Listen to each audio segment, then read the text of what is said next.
কিছু মেয়ে কিংবা মহিলা আমাকে প্রশ্ন করেছে, দাদা একটা সঠিক পুরুষ মানুষ কিংবা ভালো পুরুষ মানুষ বুঝবো কেমন করে।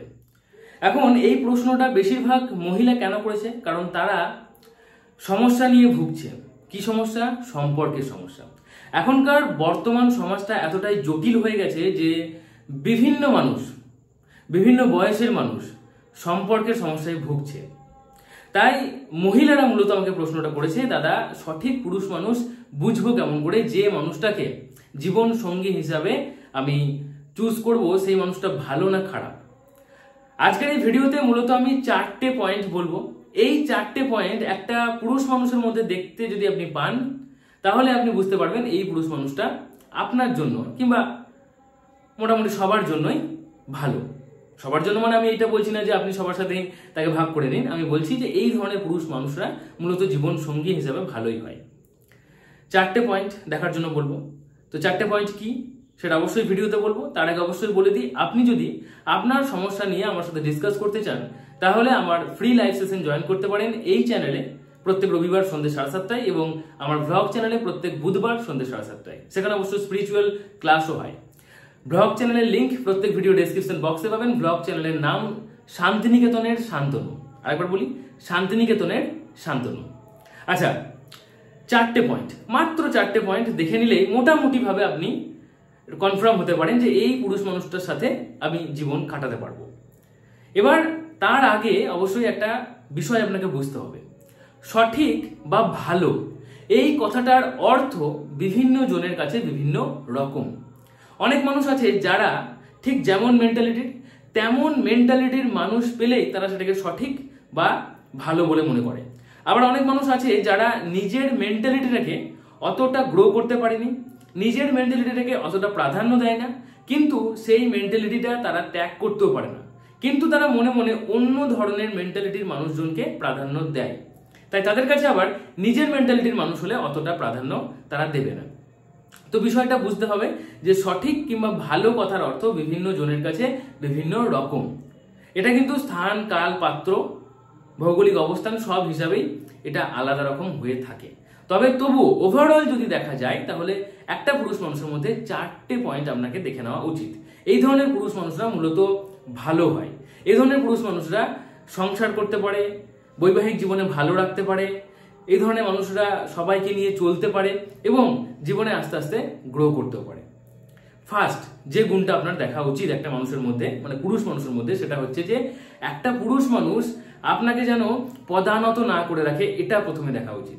যে পুরুষ মানুষটা আপনাকে বা মহিলাদেরকে পদানত করার কথা বলছে বা ওই ধরনের ভাবনা চিন্তা রাখছে, বুঝবেন এই ধরনের পুরুষ মানুষরা খুব সিক মেন্টালিটির, দুর্বল মেন্টালিটির, এবং এরা অনেকটা ওই বলার হয়তো ভুল হবে না, কুকুরের মতো। কুকুর দেখবেন একটা ছোট ছোট এলাকার মধ্যে থাকে, সেই এলাকার মধ্যে অন্য কুকুর ঢুকে গেলেই তারা তখন ভয় পায় এবং ভয়ে কিন্তু ওই কুকুরগুলোর সঙ্গে ঝগড়া করে এবং সেখান থেকে তাড়িয়ে দেওয়ার চেষ্টা করে। কারণ কুকুরদের মধ্যে একটা ভয় আছে যে অন্য কুকুর ঢুকে গেলে এই এলাকাচ্যুত আমাকে হতে হবে। ঠিক এই ধরনের কিছু পুরুষ মানুষও থাকে যারা মহিলাদেরকে কখনোই সম্মান করতে পছন্দ করে না, মহিলাদেরকে স্বাধীনতা দিতে পছন্দ করে না, মহিলাদেরকে তারা একেবারেই নিজেদের কাঁধে কাঁধ মিলিয়ে চলতে দিতে পছন্দ করে না। কেন? কারণ তারা ভয় পায় যে মহিলারা যদি উপরে উঠে যায় তাহলে তাকে পদানত করে দেবে। এখন এই বিষয়টা খুব কন্ট্রোভার্সিয়াল টপিক, এটা যে একেবারেই ফেলে দেওয়ার মতো তেমনটাও নয়। এমন অনেক উদাহরণ সমাজে দেখা গেছে যেখানে পুরুষটার থেকে মহিলাটা হুট করে অনেকটা উপরে উঠে গেলে সেই মহিলাটা পুরুষটাকে ত্যাগ করেছে। তবুও আমি বলবো যে মোটামুটি ভাবে একটা পুরুষ যেন ব্যালেন্স করতে পারছে, আপনাকেও সম্মান করছে এবং নিজের সম্মানটাও নিতে পারছে বা ছিনিয়ে নিচ্ছে, এই ধরনের পুরুষ মানুষ যথেষ্ট ভালো হয়। কারণ এই ধরনের পুরুষ মানুষ জীবনটাকে ব্যালেন্স করতে পারে। তাই পুরুষ মানুষ যখন মহিলাকে সম্মান করছে, স্বাধীনতা দিচ্ছে, পদানত করার চেষ্টা করছে না, সেই পুরুষ মানুষটা জীবন সঙ্গী হিসাবে অনেকটাই ভালো। সেকেন্ড যে কোয়ালিটিটা দেখা উচিত সেটা হচ্ছে যে একটা পুরুষ মানুষ, সেই পুরুষ মানুষটা যেন বেঘরোয়া টাইপের না হয়। বেঘরোয়া কথার অর্থ হচ্ছে যে কিছু পুরুষ মানুষ এমন থাকে যারা দেখবেন একেবারেই ঘরে থাকতে পছন্দ করে না। ঘরে অনেক ছোটখাটো দায়িত্ব কর্তব্য থাকে, হ্যাঁ, সেই দায়িত্ব কর্তব্যগুলো নিতে তারা পছন্দ করে না, সেগুলোকে তারা অনেক বড় কাজ বলে মনে করে এবং সেখান থেকে তারা দূরে সরে যেতে পছন্দ করে। দূরে থাকবো, দূরে কাজ করব, কিংবা ধরুন ওখান থেকে টাকা পাঠিয়ে দায়িত্ব খালাস করব, এই টাইপের কিছু মানুষ থাকে যারা বাড়িতে বেশি দিন থাকলেই বাড়ির পরিবারের মানুষের সাথে, বউ সাথে, ছেলেমেয়ের সাথে সবার সাথে ঝগড়াঝাটি, অশান্তি সব লেগেই থাকে এবং চট করে বাড়ি ঢুকতে পছন্দও করে না। কাজের নাম করে বাইরে বাইরে প্রচুর সময় কাটায়, হুটপাট করে যখন তখন বাড়ি ঢুকে, এই ধরনের যারা মানুষ হয় তারা কিন্তু সংসারে করার জন্য বা সম্পর্কের জন্য খুব একটা ভালো নয়। এবং মোটামুটিভাবে বলতে গেলে ওভারঅল এই পুরুষ মানুষটা খুব একটা ভালো হয় না, কারণ এরা এক নারীর প্রতি আসক্ত হয় না। এরা যেহেতু বাইরে বাইরে প্রচুর ঘোরে, তাই এদের মানে একটা অপশন থাকে, অন্য নারীর প্রতিও একটা চাহিদা এদের থাকে সবসময়। তাই এটা দেখে নিতে হবে যে বেঘরোয়া পুরুষ যেন না হয়। যে মানুষগুলো ঘরোয়া, হ্যাঁ, যে মানুষগুলো ঘর করতে পছন্দ করে, যে মানুষগুলো সংসার করতে পছন্দ করে, যে মানুষগুলো ফ্যামিলির প্রতি খুব পজিটিভ, যে মানুষগুলো বউ ছেলের ফিউচার নিয়ে খুব পজিটিভ, সেই পুরুষ মানুষগুলো সংসারের জন্য খুব উন্নতিও হয় এবং উন্নতি করে এবং সংসারই হয় এরা। ঠিক আছে, তো এটা সেকেন্ড পয়েন্ট ছিল। থার্ড পয়েন্ট যেটা, সেটা হচ্ছে যে নেশাগ্রস্ত পুরুষ। এটা খুব ইম্পর্টেন্ট। যে পুরুষ মানুষ প্রচুর নেশা করে, নেশা শুধুমাত্র মদ বিড়ি সিগারেট নয়, নেশা হচ্ছে মেয়ে ছেলের নেশা, কিংবা ধরুন জুয়ার নেশা, কিংবা ধরুন এই টাকা পয়সার হিসাব রাখবো না, টাকা পয়সা উড়িয়ে খাওয়া দাওয়া করে, জামা প্যান্ট কিনে এভাবে শো আপ করে, হ্যাঁ, এদের এক ধরনের নেশা। এই ধরনের নেশায় যারা মানে নেশাগ্রস্ত যারা, তারা কিন্তু সংসারের জন্য উপযোগী নয়, তারা কিন্তু কখনো একটা সম্পর্কের জন্য সঠিক পুরুষ নয়। তাই কোনো রকম নেশায় যেন সে না থাকে, এটাও আপনার একটু দেখে নেওয়া উচিত। তো মোটামুটি 3টে পয়েন্ট যদি একটা পুরুষ মানুষের মধ্যে থাকে, তাহলে আপনি ধরে নিতে পারেন যে এই ধরনের পুরুষ মানুষ সংসারের জন্য উপযোগী, সংসারী পুরুষ, এবং এরা সংসার করবে এবং এরা মোটামুটি টিকে যাবে।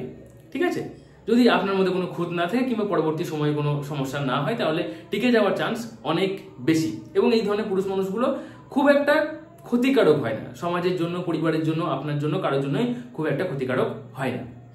ঠিক আছে, তবে হ্যাঁ, 4 নম্বর পয়েন্টটা খুব ইম্পর্টেন্ট পয়েন্ট। 4 নম্বর পয়েন্টটা সবার মধ্যেই থাকা উচিত। আর যে পুরুষের মধ্যে এই 4 নম্বর পয়েন্টটা থাকে, তারাই মূলত মানে আপনি ধরে নিতে পারেন যে 100% তারাই সংসার করবে, তারা ভালো রাখবে, তারা পুরো সংসার জীবন আপনার সাথে কাটাবে এবং সবাইকে নিয়ে ভালোভাবে চলতে পারবে। 4 নম্বর পয়েন্ট যেটা, সেটা হচ্ছে একটা পুরুষ মানুষের মধ্যে যদি ম্যাচুরিটি না থাকে, তাহলে কিন্তু কখনোই সেই পুরুষ মানুষটা পুরুষ নয়। মানে শাস্ত্র বলা হচ্ছে যে যে পুরুষের মধ্যে জ্ঞান নেই, জ্ঞান অর্থাৎ নলেজ, নলেজ অর্থাৎ এখানে কোনো একটা পার্টিকুলার নলেজের কথা বলছি না আমি, হ্যাঁ, পার্টিকুলার যে সে যে বিষয়টা পছন্দ করে কিংবা সে যে বিষয়টা নিয়ে পড়াশোনা করেছে, সেটা তো তার জ্ঞান থাকবেই, কিন্তু তার সাথে সাথে সে যেন ওভারঅল জ্ঞান রাখে, আশেপাশে সমাজে কি চলছে, যুগের সাথে সে যেন নিজেকে আপডেট করতে পারে। এবং অবশ্যই যেহেতু এখনো ম্যাক্সিমাম ক্ষেত্রে পুরুষ মানুষরাই রোজগার করে, তাই রোজগার করার জন্য ম্যাচুরিটি থাকা খুব দরকার। তাই এই 4টে পয়েন্ট আপনাকে অবশ্যই দেখে নিতে হবে, এবং এই 4টে পয়েন্ট যদি মিলে যায়, তাহলে অবশ্যই এই ধরনের মানুষের সাথে আপনি সংসার করতে পারেন। এই ধরনের পুরুষগুলো ভালোই হয়। তবে হ্যাঁ, সময় নিজের মতো চলবে, ভবিষ্যতে কি হবে সেই বিষয়ে কখনোই আগে থেকে কোনো মানুষ প্রেডিক্ট করতে পারবে না। ভবিষ্যতে আপনার কোনো দোষ হলো কিংবা পারিবারিক কোনো সমস্যা হলো কিংবা তার কোনো সমস্যা হলো, হ্যাঁ, তাহলে কিন্তু সেক্ষেত্রে সে পাল্টে যেতেও পারে। তবে এই ধরনের পুরুষরা যথেষ্ট ভালো হয়, পাল্টানোর চান্স এদের বলতে গেলে 99% নেই। ঠিক আছে, তো এই ধরনের পুরুষের সাথে আপনি সংসার করুন, কিংবা আপনার বাড়ির কোনো মহিলা যদি প্রেম করছে কিংবা বিয়ে দেবেন, তাদের সাথে এই ভিডিওটা শেয়ার করুন, তারাও জানবে, তারা এগুলো মোটামুটি ওই পুরুষটার মধ্যে চেক করে নেবে, তবে তার ভবিষ্যৎ ভালো হবে। ঠিক আছে, তো যাই হোক, ভিডিওটা ভালো লাগলে অবশ্যই লাইক করুন। প্রচন্ড গরমের মধ্যে ভিডিও করছি, তাই অবশ্যই ভিডিওটা একটু শেয়ার করে দিন, চ্যানেলটা সাবস্ক্রাইব করে নিন, আমাকেও একটু সাপোর্ট করুন, আমিও আপনাদের পাশে আছি। চলুন আজকের মধ্যে এটুকুই, টাটা, টেক কেয়ার, থ্যাংক ইউ, ভালো থাকুন, ভালো রাখুন।